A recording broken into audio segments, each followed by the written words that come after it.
In this example, let's use the random number generator to generate 10 integer values between 1 and 100 and then print those values back out again.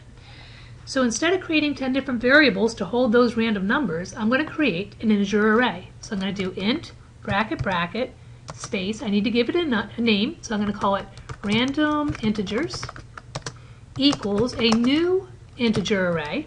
And again, I want to give it 10 values because I don't know what those values are, so I cannot instantiate it right now. Now let's go ahead and set up our for loop so that we can fill this array. So for int I equals 0, so I can fill the very first subscript, as long as I is less than random integers dot length semicolon I plus plus. And length is a property, so I don't put open and close parentheses. It's not a method. And in my for loop, I am going to go ahead and say random integers bracket I bracket to access each element in the array is equal to, I'm going to use my object, my rand.nextInt.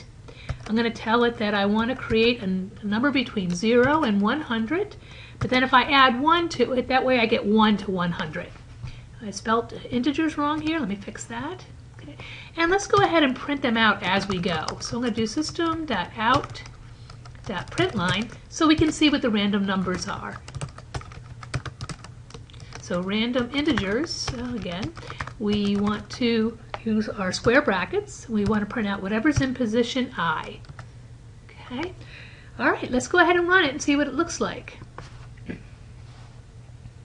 You can see down the bottom here, it printed out 10 random numbers between 1 and 100. Real quick, after it's done, let's go ahead and just print out the first and the last number. So let's do system.out.println, and to print out a specific value, I have to give it the correct subscript value. So the very first value is at position 0. So I'll print the very first value, and then let's print out the very last value.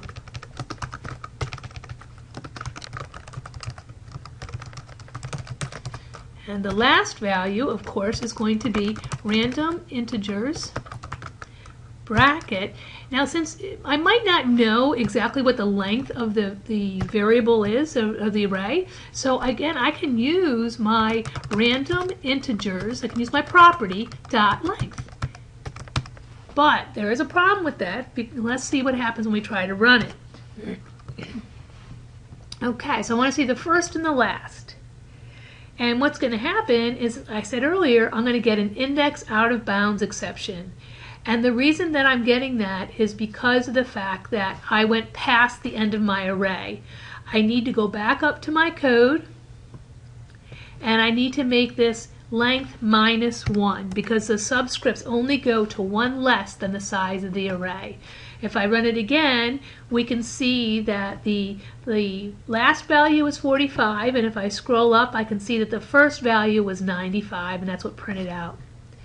All right, well, I hope this helps, and good luck with your work on arrays, and I'll see you in part 3 of arrays.